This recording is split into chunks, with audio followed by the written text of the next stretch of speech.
IMF کا معاہدہ ہو گیا, 9 مہینے کے لیے ہمیں ذرا سانس لینے کا موقع مل گیا.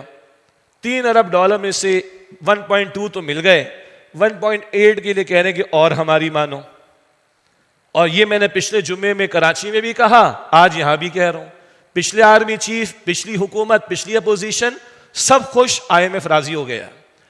آج کی اسٹیبلشمنٹ, آج کے حکمراں اور آج کی اپوزیشن اب تو لکھ کر دے رہے ہیں ہم آپ کے ساتھ تعاون کریں گے. عقل تو یہی کہتی ہے کیا کریں جناب, ایمان کچھ اور کہتا ہے, دل کچھ اور کہتا ہے, لیکن وہ بات کرنے کو تیار بھی تو کوئی ہو نا. آج وہ کہہ رہے ہیں بجلی بڑھا دو, بڑھاتے چلے گئے. کتنا بڑا مذاق ہے, پیٹرول کم کرو بجلی بڑھا دو. مذاق نہیں ہو رہا ہمارے ساتھ. پھر آگے کہہ رہے گیس بھی بڑھا دیں گے. اچھا, ہم نے 12 یہاں پہ جمعے کے خطبے میں بھی تجویزیں دی ہیں. ہم چھوٹے آدمی ہیں ٹھیک ہے, لیکن تجویز تو دے سکتے ہیں نا, ذرا بڑوں سے بھی تجویزیں تو لو. ہاں جی, تجاویز کیا ہے؟ تجاویز یہ کہ یہ اس طرح ڈائریکٹ ٹیکسز لگا دیے جائیں, عوام سے بجلی سے بھی وصول کیا جائے, گیس سے بھی وصول کیا جائے. آپ بھی لاہور میں دیکھ رہے ہیں, میں کراچی میں دیکھ رہا ہوں, ٹریفک پولیس والے ہمارے بھائی, وہ بھی ہمارے مسلمان بھائی ہیں, 12 درجن کے درجن کھڑے ہو کر ایک موٹر سائیکل والے کو روکتے ہیں. ہاں یا نا, نکالو تم نے لائسنس فیس بھری کہ نہیں, تم نے ٹیکس بھرا ہے کہ نہیں, چلو تمہارا چالان, یہ لو تمہارا چالان. ٹھیک ہے, ان پر پریشر اوپر سے وہ اپنی ڈیوٹی انجام دے رہے ہیں. اور مارو اس اینڈ یوزر کو, یہ پیٹرول میں بھی مرے گا, یہ بجلی میں بھی مرے گا, یہ گیس میں مرے گا, کرائے میں بھی مرے گا, یہ تیل پر بھی مرے گا, یہ آٹے پر بھی مرے گا, اور اس کی موٹر سائیکل بھی چلنے نہ دو. اچھا, یہ جو پوری قوم کو جن لوگوں نے لوٹا, پچھلی حکومت تھی تو کہتے تھے ہم چھوڑیں گے نہیں, بعد والے کہتے ہم نہیں چھوڑیں گے. بعد والوں نے کہا جی 50 کروڑ سے کم کی اگر کرپشن ہے تو وہ نیب کے ریڈار میں نہیں آئے گی. تو 50 کی تو گنجائش نکال ڈالی انہوں نے. ان حرام خوروں سے جنہوں نے پوری قوم کو لوٹا ہے, دولت واپس لانے کی کوئی بات نہیں ہو رہی. قوم کے ٹیکسز پر عمرے ہو رہے ہیں, حج بھی ہو رہے ہیں دھڑلے کے ساتھ, اور یہ ریکارڈڈ ہے سارا, کوئی سیکریٹ بات نہیں جس کے لیے مجھے آپ کو دلیل دینا پڑے. دھڑلے کے ساتھ توشہ خانہ ہے, حاجی نے لیگلائز کیا ہے, 100 کی چیز ہم 5 روپے دے کے لے سکتے ہیں. کیوں, تمہارے ابا جان کی ہے کیا؟ اس ریاست کو ملی ہے وہ. یہ کہتے کرپشن, اس کو کہتے کرپشن کو قانون کا درجہ دے دینا. قوم بھوکی مرے, تم 100 کی چیز 5 روپے دے کے اپنے گھر پہ لے کے چلے جاؤ. سبحان اللہ. ججز کی مراعات, اسٹیبلشمنٹ کے لوگوں کی مراعات, بیوروکریسی کے لوگوں کی مراعات. ہزاروں لیٹر تو ماہانہ ان کو پیٹرول مل جاتا ہے, ہزاروں لیٹر. یہ کوئی سیکریٹ بات تو نہیں ہے. اور قوم بیچاری مرتی ہے سارے ان ٹیکسز کے اوپر جو اس کے اوپر لگائے جا رہے ہیں. او بھائی, ان کی مراعات کم کرو. اور یہ تو پڑھے لکھے لوگ ہیں, قوم کے پیسوں پر اوپر آتے نا, قوم کے ٹیکسز سے ان کو پیمنٹ کی جاتی نا, سارے پرس کی, بینیفٹس کی, تو ان سے تقاضا کرو نا. قوم کو کتنا مارو گے؟ اور لیکن کوئی بات نہیں ہو رہی. ان کے تو 200% بڑھا دیے گئے, 100% بڑھا دیے گئے, پرکس بڑھا دیے گئے, بینیفٹس بڑھا دیے گئے, اور مراعات بڑھائی جا رہی, کچھ ان کی کمی کی بات نہیں کی جا رہی. زراعت کا کتنا بڑا شعبہ ہے. ایک تو وہ انقلابی رائے تھی جو ہمارے استاد ڈاکٹر اسرار صاحب پیش کرتے تھے رحمۃ اللہ علیہ. یہ فتح ہوا تھا علاقہ, اور مفتوح علاقے کی جو اراضی ہوتی ہے وہ ریاست کی ملکیت ہوگی, خراج دینا پڑے گا تمہیں, تمہاری تو ہے ہی نہیں ہے. لیکن کئی علماء اس رائے سے اتفاق نہیں کرتے. تو کم از کم عشر تو وصول کرو ان سے.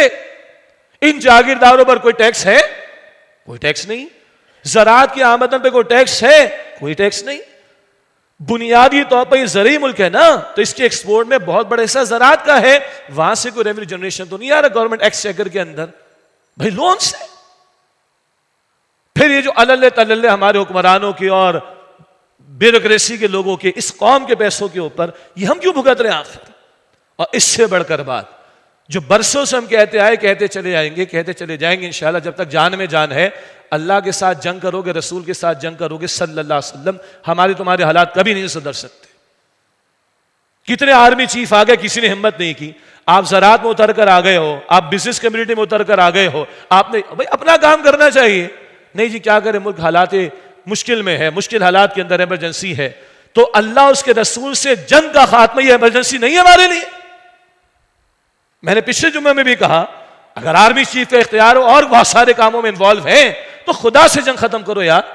تم بھی قرآن پڑھتے ہو, تم حافظ قرآن بھی ہو ماشاءاللہ, اللہ آپ کو جزائے خیر عطا فرمائے. آپ کے خطبے کی ہم نے آپ کی تقریر کی تحسین بھی کر ڈالی.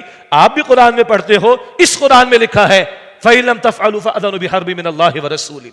نہیں چھوڑتے سود کے معاملات کو تو اللہ اور اس کے رسول سے جنگ کے لیے تیار ہو جاؤ. کوئی سیریس نہیں ہو رہا, نہ پچھلا آرمی چیف, نہ اس وقت کے حضرات, نہ پچھلی گورنمنٹ, نہ اس وقت کی گورنمنٹ, نہ اس وقت کے مقتدر طبقات, نہ آج. کیا جواب دیں گے کہ اللہ سبحانہ وتعالیٰ کو طاقت تھی, تم نے کیا کچھ نہ کیا, تو تم نے مجھ سے جنگ ختم کیوں نہ کی, میرے رسول سے جنگ ختم کیوں نہ کی. اور کرو بھائی اس پر خدا کے بندوں کو فیصلہ. اور اس سے بڑھ کر بات, یعنی معاملہ اتنا پیچیدہ ہو چکا ہے, اتنا دل کے اندر پھنس چکے ہیں کہ اب بالکل کول انداز میں کوئی انقلابی تبدیلی نہیں آ سکتی. اب تو کوئی ہارڈ کور قسم کے ڈیسیجنز لینے پڑیں گے, اور وہ ایمانی قوت کا تقاضا کرتے ہیں. آرمی چیف نے آیت تلاوت کی نا, ہم نے تحسین کی, سورہ آل عمران آیت نمبر 139, وَأَنْتُمُ الْأَعْلَوْنَ إِن كُنتُم مُؤْمِنِينَ. تم غالب رہو گے اگر تم آخرتاً ایمان والے ہو. کون سا ایمان؟ ہمارے ناظرہ کے ریکارڈ میں لکھا تھا مسلمان ہے, وہ والا ایمان. کلمہ میں زبان سے پڑھ لے وہ والا ایمان نہ, وہ ایمان جو دل میں ہو. اور جب ایمان دل میں ہوتا ہے تو مومن کو پتا ہے وَلَنَبْلُوَنَّكُمْ بِشَيْءٍ مِّنَ الْخَوْفِ وَالْجُوعِ وَنَقْصٍ مِّنَ الْأَمْوَالِ وَالْأَنفُسِ وَالثَّمَرَاتِ. ہم لازماً تمہاری آزمائش کریں گے, خوف کے ذریعے, بھوک کے ذریعے, جان اور مال کے نقصان کے ذریعے, پیداوار کے نقصان کے ذریعے. پھر اللہ کہتا ہے وَبَشِّرِ الصَّابِرِينَ, اور اے نبی صبر کرنے والوں کو بشارت دے دیجئے. وہ بھوک اور پیاس کی شدتیں, وہ اپنی ثمرات اور پیداوار کے نقصان کا معاملہ, کیا آج ہم اس کے لیے تیار ہیں؟ ایمان تو کھڑا کرتا ہے نا بندے کو.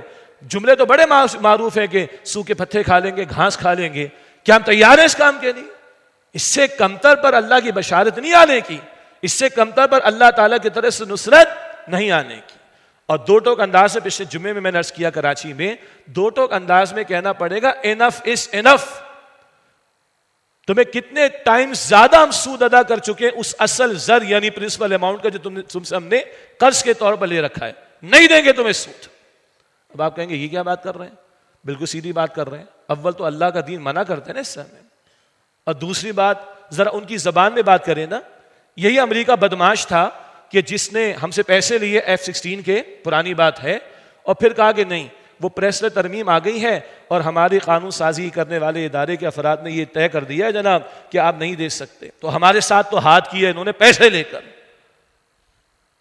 تو ہمارے بھی کوئی پارلیمنٹ نام کی چیز موجود ہے, چیز تو ہے, کوئی ہمارے بھی عدالتیں موجود ہیں, کوئی ہمارے بھی قانون سازی ہوتی ہے, ہوتی رہی ہے, عدالت کے فیصلے آتے رہے ہیں. 91 میں آیا, 99 میں آیا, 2020 میں بھی آیا, ابھی ریسنٹ پاس کی بات ہو رہی ہے بلکہ 22 میں, کہ بھائی یہ سود حرام ہے, ختم کرو اس کو.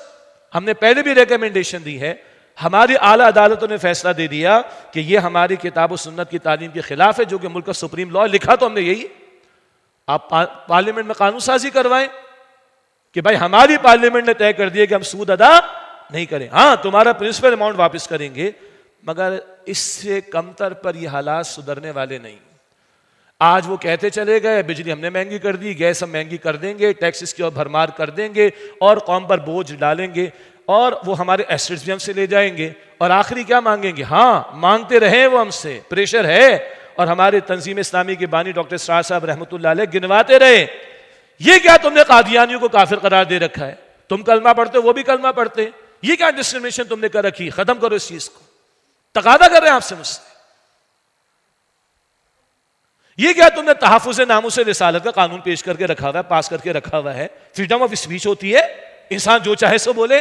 ہیں تو 2 نمبر منافق, ان کے ہولوکاسٹ پر بات نہیں ہو سکتی, ان کے بعض ملکوں کے بادشاہ ملکہ کے بارے میں بات نہیں ہو سکتی. جیسس کرائسٹ کے بارے میں جو چاہو باتیں کر لو, اور معاذ اللہ قرآن کی جو چاہو بے حرمتی کر لو, محمد مصطفیٰ کی شان میں جو چاہو گستاخی کر لو, معاذ اللہ صلی اللہ علیہ وسلم. یہ ڈویلٹی ان کا, 2 رخا پن ہے, منافقت ہے ان کی. لیکن ہم سے کیا کہتے ہیں کہ یہ کیا تم نے تحفظ قانون رسالت جو ہے وہ پاس کر رکھا ہے, اور تم اس کی اجازت نہیں دیتے کہ فریڈم آف اسپیچ کے نام پر جو چاہے سو کرتا رہے. یہ سارے پریشر ہیں. اور آخری تقاضا کیا ہوگا؟ ملک کی اسلامی شناخت وہ تو ہم ختم کرتے چلے گئے, عورتوں کو بھی ہم نے میراتھن کرا کے دنیا کے سامنے اپنا سافٹ امیج پیش کر دیا, اور LGBTQ کے راستے ہموار کر کے ہم پیش کریں, تمہارے ساتھی پریشان نہ ہو. آخری تقاضا کیا کریں گے؟ تم ہو ایک اسلامی طاقت, ایٹمی طاقت معاف کیجیے گا, اور دعویٰ کرتے ہو کہ تم اسلامی جمہوریہ پاکستان، اور پوری دنیا میں جذبات بھی سب سے زیادہ تمہارے جوانوں میں اب بھی ہیں، اور تم ہو ایک ایٹمی صلاحیت جو ہمیں کھٹکتی ہے، تو کل کیا کہیں گے؟ دے دو ہمیں۔ یوکرین کا بیڑا غرق کیا تھا، پھنسا ہوا ہے آج، وہ کیا بچے گا آپ کے پاس میرے پاس؟ یہ بھی ہم کہتے رہے۔ تو بابا آج نہ کرو، انف از انف، اس کے لیے جرأت ایمانی چاہیے، دیوانہ بننا پڑے گا اور مشقتوں کے لیے تیار رہنا پڑے گا، ورنہ اسی طرح سسک کے مرتے رہیں گے۔ تو ایک دفعہ بہادری کے ساتھ مرنے کا فیصلہ کیوں نہ کر لیں؟ منع کرے نہیں دیتے تمہیں۔ لیٹن امریکہ کے ممالک نے منع کیا تو انہوں نے اس کو اکوموڈیٹ کیا تھا، ان کو بھی پتا ہے اگر یہ بالکل منع کر دیں گے تو کچھ بھی نہیں ملے گا ہمیں، تو تھوڑا ہلکات رکھنے کے بارے میں سوچا جائے گا۔ لیکن سچی بات ہے کہ یہ سارے عقلی دلائل تھے۔ اصل دلیل کیا ہے؟